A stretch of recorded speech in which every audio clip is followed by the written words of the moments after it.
Assalamu alaikum everyone. This is Mohammed Muqaddas Ashraf and you are watching Alpha Academy Ashmikal. As we have started a lecture series in this academy and we are uploading the videos on YouTube on our channel, that is Alpha Academy Ashmikal. So you all are advised to just subscribe that very channel and stay connected with Alpha Academy.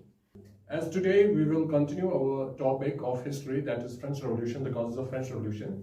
And today our topic is the economic cause of the French Revolution, or we can say that the economic cause of the French Revolution. We have studied the political cause and the social cause of the French Revolution, and today we have to discuss the economic cause of the French Revolution. तो इस lecture में हम ये पढ़ेंगे कि जो economic causes थे वो कैसे वजह बने, किस लिए जो रेवोल्यूशन स्टार्ट हुआ, जो इनकलाब स्टार्ट हुआ, कहाँ पे, फ्रांस में इन 1789। हमारे पास जो इकोनॉमिक काजेस है जिसकी वजह से फ्रेंच रेवोल्यूशन स्टार्ट हुआ, तो ये कहा जाता है कि इकोनॉमिक काजेस जो थे they became the triggering reason for the start of the French revolution. Causes तो बहुत सारे थे, पॉलिटिकल काज जो हमने ऑलरेडी पढ़ा है, सोशल काज जो हमने ऑलरेडी पढ़ा है, तो वो काजेस ऑलरेडी थे। लेकिन जो इकोनॉमिक काज था, ठीक है, जो गरीबी थी, अनएम्प्लॉयमेंट थी, टैक्स कलेक्शन में इनइक्वालिटी थी, तो वो इकोनॉमिक कॉज जो है वो एक ट्रिगरिंग पॉइंट बना जिसकी वजह से फ्रेंच रेवोल्यूशन स्टार्ट हुआ।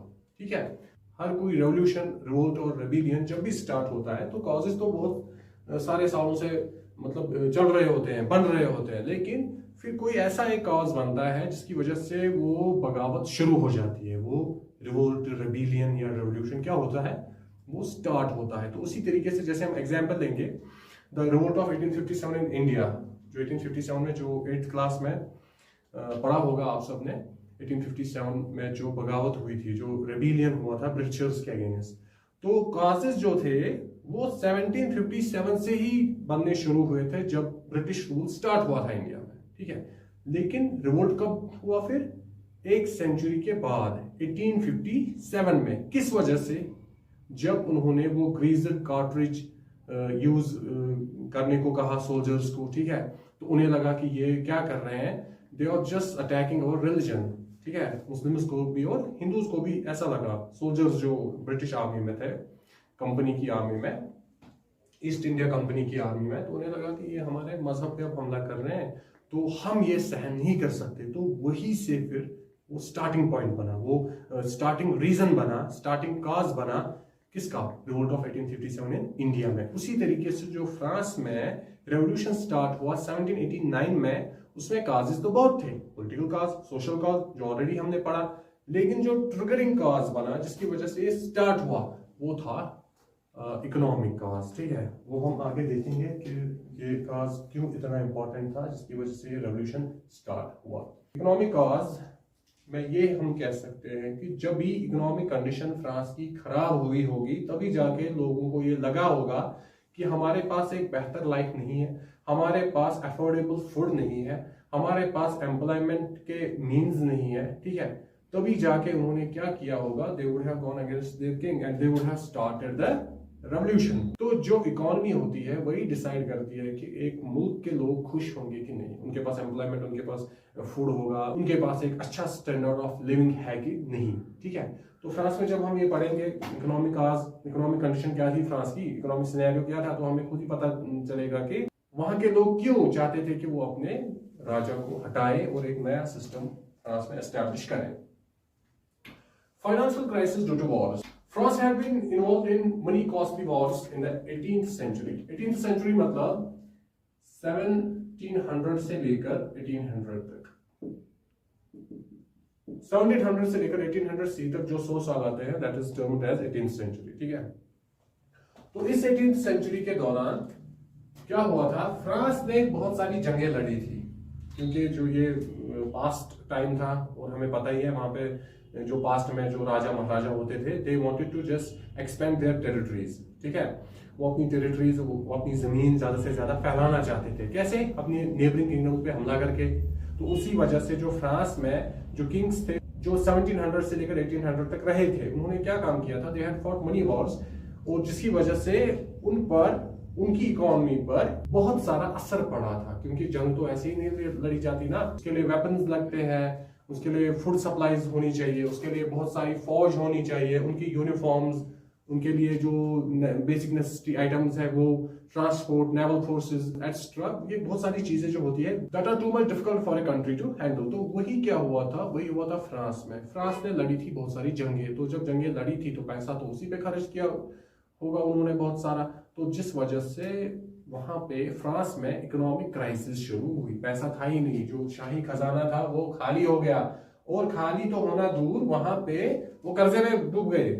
जो फ्रेंच गवर्नमेंट थी, लुइस 16 उसने क्या किया, फिर जब इकोनॉमी ज्यादा डूब गई तो कर्जा लिया। जैसे कि आज के वक्त में IMF, इंटरनेशनल मॉनेटरी फंड है, या वर्ल्ड बैंक है, वो फिर क्या देता है, कर्जा देता है मुल्कों को, जैसे कि जो गरीब गरीब मुल्क होते हैं इस हमारे वर्ल्ड में, तो आज भी वो उन्हें क्या देता है, वो कर्जा देता है उनको, जब उनकी इकोनॉमी बहुत ज्यादा डाउन हो जाती है। ठीक है, तो उसी तरीके से क्या हुआ कि फ्रांस ने बहुत सारी जंगें लड़ी थी, जिन जंगों में पहले एक जंग थी जिसका नाम था द 7 Years वॉर, जो लड़ी गई 1756 से 1763 तक, और ये जंग थी फ्रांस और ब्रिटेन के दरमियान। ब्रिटेन मतलब अंग्रेज, जिन्होंने हिंदुस्तान पे हमला करके इस पे कब्जा किया था।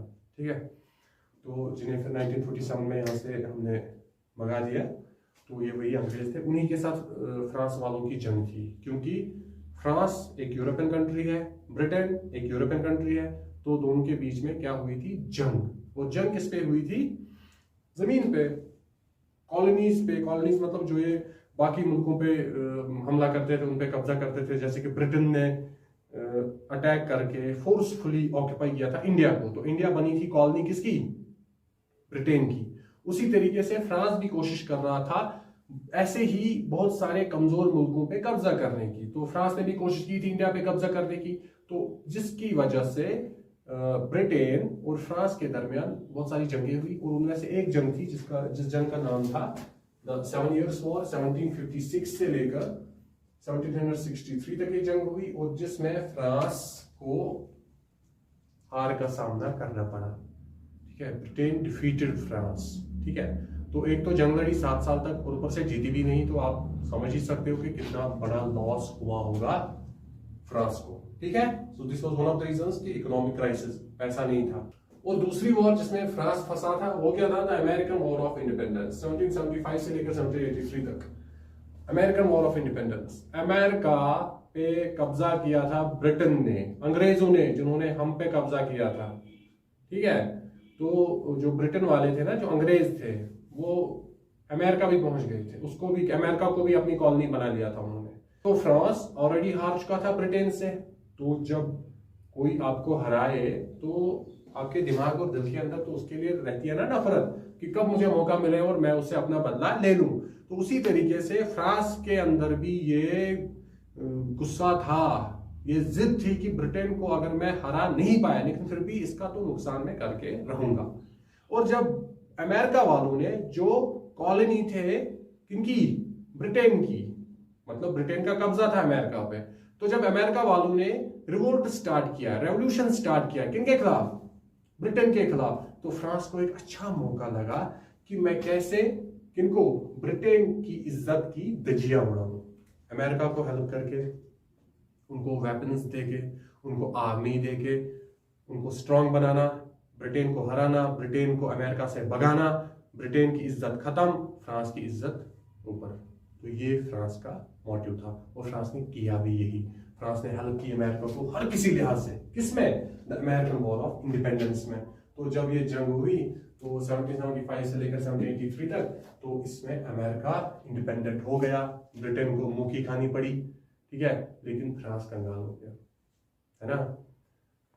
दुश्मन का दुश्मन दोस्त होता है, लेकिन उस दोस्त की हेल्प करते करते फ्रांस खुद बैठ गया। In which France supported America against Britain, these wars drained the French treasury and the country was left in huge debt. एक तो अमेरिका आजाद हो गया, ब्रिटेन की इज्जत खत्म, फ्रांस की इज्जत ऊपर, लेकिन जेब खाली। एक तो जेब खाली, दूसरा कर्जे में डूब गया। 1 billion livres debt by helping America। एक तो ट्रेजरी, खजाना खाली, और ऊपर से कर्जा मांग मांग के 1 billion livres ये करेंसी थी लिवर्स, ये करेंसी थी फ्रांस की उस टाइम पे।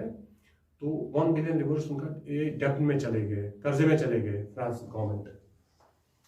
उसके बाद तो ये पहला रीजन था, ये पहला कॉज था, इकोनॉमिक कॉज, जिसकी वजह से क्राइसिस हुई, जिसकी वजह से फिर रेवोल्यूशन स्टार्ट हुआ। क्या, जो जंगों में फंसे थे, तो इन जंगों की वजह से ट्रेजरी एम्प्टी, कर्जा सर पे, तो फ्रांस के लोग भी खत्म, हुकूमत भी खत्म, और जिसकी वजह से लोगों ने चाहा कि अभी इनको हटाना है यहाँ से। उसके बाद सेकेंड रीजन है huge expenditure by Louis 16 and his wife. तो इसका मतलब ये है कि जब अभी इकोनॉमिक क्राइसिस चल रही थी, कर्जा था, तो उनको क्या चाहिए था कि वो कम से कम खर्चा करे, वो अपने एक्सपेंसेस में थोड़ी सी कमी लाए, ताकि जो पैसा है वो जमा रहे या लोगों के काम आए, जिसकी वजह से unemployment, high prices of the food, वो सारी प्रॉब्लम से सॉल्व कर सके। ठीक है, लेकिन उन्होंने क्या किया, इसके उलट किया। They spend money in huge amounts. ठीक है, बहुत सारा एक्सपेंडिचर था इनका, जो हमने ऑलरेडी पॉलिटिकल काज में पढ़ा था, जब हमने कैरेक्टर ऑफ ये लुइस 16 और मैरी एंटोनेट पढ़ा था, उसमें हमने पढ़ा था कि वो बहुत सारा पैसा खर्च करते थे फ्यूटाइल, बेकार चीजों पे। जैसे they lived a luxurious life at the palace of Versailles. जो राजा होता है वो, ये बात तो सही है कि राजा जो होता है वो रहता है महल में, पैलेस में, तो वो भी कहां पे रहते थे, द पैलेस ऑफ वर्सेल्स। अब तो ठीक है, चलो राजा है, रहेगा पैलेस में, लेकिन मसला ये था कि they had a huge palace, और उस पैलेस को डेकोरेट करने में, उसको मेंटेन करने में, उसको रेनोवेट करने में उनको बहुत सारा पैसा जाता था, और वो कर भी लेते थे। ठीक है, उसमें पैसा खर्च हो जाता था, और enormous amounts were spent on palaces, parties and personal luxuries। जो मैंने ऑलरेडी बोला आपको, ये पार्टीज थी इनकी, ठीक है, पर्सनल लग्जरीज जो इनकी थी, उनमें बहुत सारा पैसा। दरबदर गमित बिचारे, तिमन उस बर्तन मिलना टाइमस, ये पार्टी करन, लोग दरबदर थे बेचारे, खाने के लिए एक टाइम का खाना मिलना चाहिए, और लुइस 16 के यहाँ पार्टियों पे पार्टियां हो रही थी। ठीक है, तो ये वजह बनी कि लोगों को गुस्सा है कि यार कितना बेगैरत इंसान है, राजा होके ड्यूटी इसकी है कि हमारा ये ख्याल रखे, तो फिर भी ये अब 10 से मसी नहीं हो रहा है। तो this is one of the reasons. These activities further worsened the financial crisis in France। हमने पढ़ा कि फाइनेंशियल क्राइसिस जो ऑलरेडी थी, जो वॉर्स की वजह से थी, जो खजाना ऑलरेडी खाली था, उस पे झाड़ू मारा लुइस 16 और मैरी एंटोनेट ने, जब उन्होंने अपने खर्चों में कोई कमी नहीं लाई। उसके बाद जो तीसरा रीजन है, तीसरा कॉज है, that is uneven taxation system, poor taxation system, जो हमने ऑलरेडी पढ़ा सोशल कॉज में। 3 estates, first estate, second estate और थर्ड एस्टेट, क्लर्जी, नोबिलिटी और द कॉमनर्स। उसमें हमने क्या पढ़ा, उसमें हमने यही सीखा कि एक तो भेदभाव था, कैसे पॉलिटिकल राइट्स सिर्फ पहले 2 क्लासेस को थे और लास्ट क्लास को नहीं था कोई भी पॉलिटिकल राइट, नो प्रिविलेज। और उसके अलावा जो टैक्सेशन थी, जो टैक्स पे करना होता था, वो भी हमने पढ़ा, वो सिर्फ थर्ड एस्टेट को पे करना पड़ता था। इसका मतलब ये है कि वेल्दी जो लोग थे, जो अमीर थे, वो फर्स्ट एस्टेट और सेकंड एस्टेट के लोग थे, उन्हें कोई टैक्स नहीं देना पड़ता था, और जो सबसे गरीब थे वो थे थर्ड एस्टेट वाले, और सारा टैक्स उन्हीं को देना पड़ता था। तो ये भी रीजन बना, उन्होंने बोला यार हम मेहनत करें, हम इनको पैसा दे, ये ऐशो आराम करे, तो हम क्यों इनको पैसा दे, हम क्यों टैक्स दे। तो उन्होंने बोला नहीं, हम नहीं देंगे टैक्स वैक्स अभी, ठीक है, इक्वलिटी करो पहले, सभी टैक्स दो, तभी हम भी देंगे। तो ये भी वजह बना कि उन्होंने रेवोल्यूशन स्टार्ट किया, एक इनकलाब शुरू किया कि अब कोई चेंज आनी चाहिए। उसके बाद जो फोर्थ रीजन मैंने यहाँ पे रखा है वो है फ्रीक्वेंट क्रॉप फेलियर्स। बोलते हैं ना, ऊपर वाला जब भी देता देता छप्पर फाड़ के, उसी तरीके से फ्रांस में क्या हुआ, ये 3 प्रॉब्लम्स तो ऑलरेडी थी, वॉर्स की वजह से ट्रेजरी खाली, लुइस 16 की एलियाशन की वजह से ट्रेजरी खाली, और अनइवन टैक्सेशन सिस्टम की वजह से ऑलरेडी ट्रेजरी खाली। उसके साथ साथ अब क्या हुआ, क्रॉप फेलियर भी हुआ 2 सालों में, 1788 और 1789 में क्या हुआ, फूड शॉर्टेज हुई। किस वजह से, क्योंकि क्रॉप्स फेल हो गए।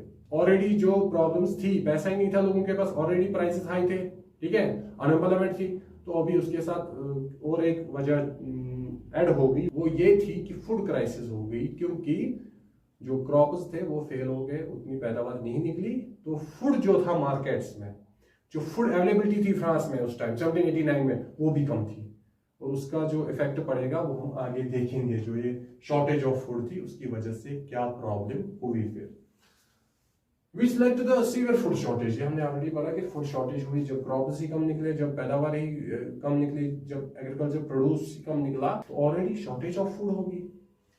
ठीक है, उसकी वजह से क्या हुआ? Fifth reason, rising prices and economic hardships. तो यही था ना, जब क्रॉप्स कम होंगे, ठीक है, जब क्रॉप्स कम निकलेंगे उसकी वजह से प्राइसेस तो राइज होंगे ना, उनकी कीमतों में इजाफा होगा, और इतना इजाफा हुआ जिसकी वजह से लोग अफोर्ड ही नहीं कर पा रहे थे फूड।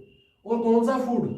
बिरयानी बिरयानी नहीं, बेसिक जो ब्रेड है ना, ब्रेड, वो अफोर्ड नहीं कर रहे थे, वो नहीं कर पा रहे थे। ब्रेड खरीदने के लिए पैसे नहीं थे, उतना जो प्राइस था वो हाई हो गया था ब्रेड का कि वो ले ही नहीं पा रहे थे। तो यही वजह बना जिसकी वजह से लोगों को स्ट्रगल करना पड़ा। The population of France increase rapidly in the 18th century. 18th century मैंने आपको ऑलरेडी बोला, 1700 से लेकर 1800 AD तक जो 100 साल आते हैं उन्हें हम 18th सेंचुरी बोलते हैं।